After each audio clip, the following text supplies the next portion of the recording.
Greetings once again from my temporary home office. It's extremely echoey in here.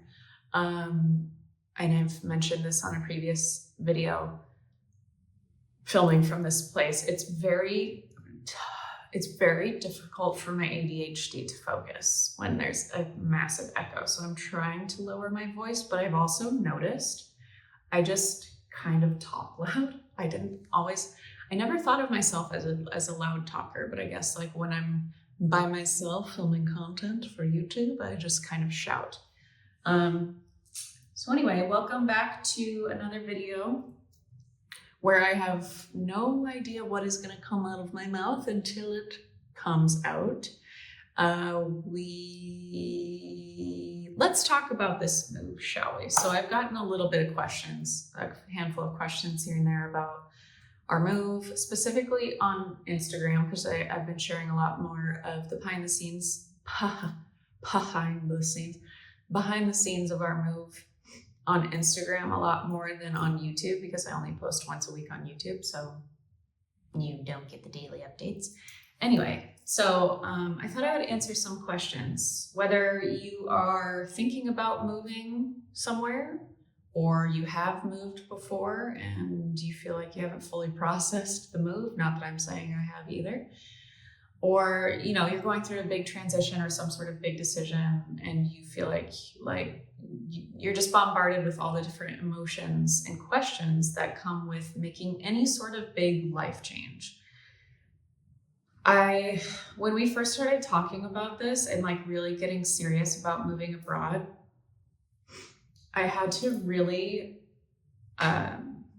get familiar with the difference between the voice of fear and the voice of reason, and also the voice of fear versus the voice of my own desire / higher self / whatever you want to call it. There are going to, with any sort of big change, with any sort of very big decision like this one is, moving to another country, selling a house, all of that kind of stuff, with a 6-year-old and, you know, being the parent of somebody where you have a big influence on what their life is going to be like and all of that kind of stuff. There's a lot of inner dialogue that comes with it. A lot of, are we doing the right thing?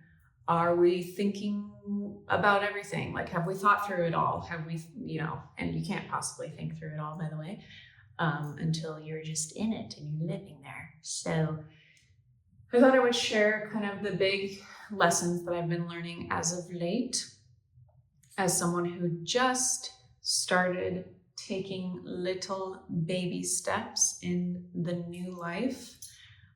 So basically we just turned the page into a new chapter and we're starting to read the first few sentences. We are on a scouting trip currently still, so we haven't officially moved yet because we're currently out here where we're moving to find a place to live and to make sure we like it and all that kind of stuff. If we don't, we'll go somewhere else. But so far so great. We really like it and we're just getting familiar and comfortable. And I will say the first 24 hours that we got here, John and I were like, whoa, this is way different than we thought. I don't think this is the place for us. We have been to this country before, but not this specific area. And so we're spending 2 months out here to really get our feet wet and like, you know, get a sense of life out here and what it's like and if we like it and all that kind of stuff. And it's been 2 weeks now. The first day, John and I both were like, all right, I guess we're just going to spend 2 months here. And then while we're here, we'll just kind of figure out where we're going to go next to actually scout for homes. And that's completely changed since day 2, basically. We got more familiar with the area. We discovered like parts that like felt more, we just felt more comfortable with. Like it was very, very remote feeling when we first got here. very isolated feeling, very slow, which is all things that we're looking to have more of, but not like literally nothing. And it felt like really, really, really, really, really remote living that first 24 hours, which I know isn't very long, but like we just weren't familiar with the area yet. And then we started exploring more, obviously, started getting acquainted. The people are insanely lovely.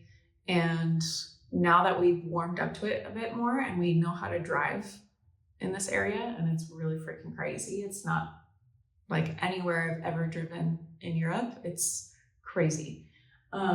So we have been getting more acquainted, more familiar, more comfortable, and it's really sinking in. Like, this is definitely where we want to end up, at least for the next few years. We'll see. That could change in a few years. We could decide we want to move somewhere else and continue hopping around, because that's also kind of fun. I just don't think I would want to live out of suitcases after living out of a suitcase for the last, 2 months? I think I will be good. Like, it's starting to get like, okay, what do we do with these 5 shirts again? What are we gonna do? What's our option? How can I make this different? Not that I really need it to be that different all the time, but you know what I mean? You start to get a little bored, but it's also good to challenge yourself and to try out like extreme minimalism. Like, I have 5 shirts, I have 3 pairs of pants, and I have enough undies for like 9 days, and then we do laundry. We do laundry before then usually, but you know what I mean. And I have 2 bathing suits. So that is also another big lesson that I'm learning, is to be comfortable with less stuff. We all, I think, could benefit from doing something like that, purging, donating the majority of our stuff that we just like look at in our closet every day but don't actually wear. Anyway, so big lessons learned in the last couple of weeks that we've kind of been on the other side of this plunge, of this big decision. Number 1, simmer. Let it simmer. Let it settle. There are so many emotions, so much chaos so much chaos to get here. Visas, selling our house, packing everything, selling our items, goodbyes, etc. So much paperwork just for selling a house and visas and stuff. So there wasn't tons of time to really prepare and like simmer for like what it was going to be like once we got here and what our routine would look like and all that kind of stuff. And so my recommendation, if I could do it differently next time or go back and do it differently, would just be to allow more space between all the things that we were doing at once. That's honestly just the way the cookie crumbled for us. It was not technically on purpose the way everything fell together. It was just the doors kept opening. And I'm grateful for that for a lot of reasons, because that means we got a really good deal on our house, and the timing of it was it's just the way that it happens sometimes. So I'm not necessarily criticizing that or saying that I'm ungrateful for the way it went down. However, it would have been nice to have like a moment to breathe before being in a suitcase and in airports and traveling around. And thankfully there was a lot of downtime in Mexico in between, you know, like hanging out with Miles and hanging out as a family and doing some like sightseeing and going to the beach and stuff like that. But even still, when you're like traveling, you're kind of tired a lot of the time. You're in an unfamiliar place. You don't have your good pillow that you have at home, so your neck is hurting. You know, stuff like that you're just like, dealing with your out of reach routine. Your 6-year-old needs snacks every 30 minutes and you only have like 7 beef sticks in your backpack in the hotel room, so you need to go and get snacks, you know? So I would allow a little bit of a buffer time, which has been the last 2 weeks for us. We've been recalibrating, getting more grounded once we got over the jet lag, and just getting more grounded into, okay, we are officially here. Now let's get refamiliarized with our emotions and how we're processing all of this. Is this still feeling aligned? Daily check-ins. John and I have been doing daily check-ins with each other on like how we feel today went, what improvements to the routine, to mile schedule, to whatever, or things we could tweak and do differently, and like highlights of the day and then not so highlights of the day, so that we can just talk through it and get grounded together and make forward progress in the 2 months that we have here in the scouting trip and getting familiar with the area trip, which I do recommend doing that with openness. We came here feeling pretty certain that we would like the area, feeling pretty certain that we would be able to find something and make it work and all that kind of stuff. And like I said, the first 24 hours, we were like, nope, we were definitely wrong about that. But then, you know, the next several days we were exploring more, we got more comfortable. Then we were like, okay, yeah, now I see how this works. Now I see where the coffee shops are. Coffee is literally life and is essential. We will have a way to make coffee in our own home one day if we do end up here. But in this temporary situation, all they have is Nespresso, and that is totally fine. But I don't like the taste of it. So anyway, getting more comfortable, allowing yourself to like sit with the, oh no, because that was what I was feeling the first 24 hours. I was like, oh no, did we just sell our house and move to a place? Not that we were moving permanently, but did we just like sell everything and come to a place that we're like, culture shock, this isn't it, this is way too remote, this is way too like slow for us or whatever. I'm starting to reel on those thoughts. Like, what did we just do? So you're going to have the ups and downs. It's a big decision. It's a very big move when you're changing chapters, when you're quitting a job, starting a new one, quitting a relationship, starting a new one, all the big life things that we encounter throughout our life. We either resist it and we feel closed in on a little bit, or we embrace it. We embrace the twists and turns. We embrace the holy shit moments. Dude, I was watching, speaking of, or this was last week's video, but speaking of just staring out the window, I think it was yesterday, I was staring out the window and we have this hawk that supposedly lives in a tree that's right in front of this house that we're staying at.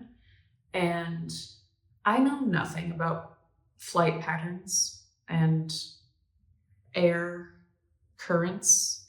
Genuinely, I just was observing this beautiful bird who seemed to, obviously, because they do this every single day, they fly and they follow air currents, and sometimes they're flapping their wings because they need to, and other times the current is just taking them.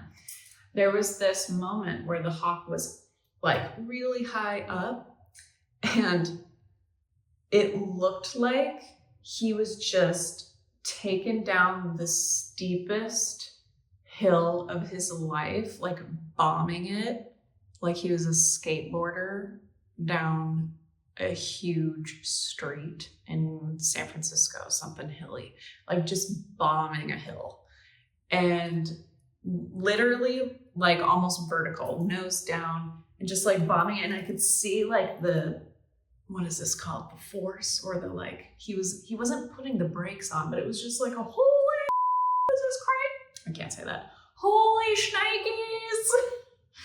This is crazy. And he was getting so close to the hillside that the tree is on. He was getting so close to the cliff, which is also at the base of the cliff is the ocean, that I was like, holy shnikes.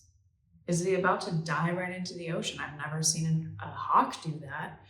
But sure enough, probably an air current sweeping down the cliff just lifts him up again, and he's soaring back into the sky. He's pointing upward at the sun and starts flapping his wings.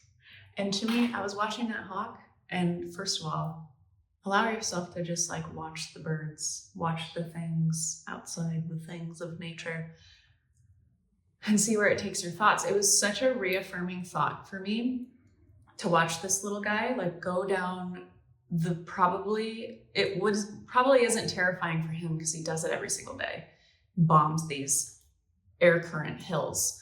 But just the exhilaration, the adrenaline rush of like, oh my gosh, this is the craziest dip ever. When is it ever gonna come up? And then it comes up. And after that, riding the hill of your life, that coming up feeling probably feels absolutely heavenly. It probably feels like ecstasy. It probably feels like pure bliss. I can only imagine. I wasn't there. I'm not the hawk. I wish I was though. So that helped me kind of tie in my feelings that I was processing over the week of like, I just started going down the hill, you know, like I just started going down the hill for this new journey that I'm on, new life, picking up the roots, moving elsewhere, exploring a new place with my family, getting familiar. What's it gonna be like? Are we gonna like it? All these questions. And I'm assuming I'm not much of a skateboarder. I don't have good balance, which is sad. Growing up in Southern California, all my friends were tan and they could skateboard. And I cannot tan for the life of me. I lobster and I can't skateboard. I just don't have the equilibrium for it. So I don't really know if I can speak to this with much knowledge. I definitely can't speak to it with any experience, very little experience. But I can assume when you're like bombing down a hill on a skateboard, especially if it's something that you've never done this hill before, or it's your first time bombing a hill, there's probably a lot of like, okay, I hate this. This is the worst. Get me off. How do I get off? I can't get off.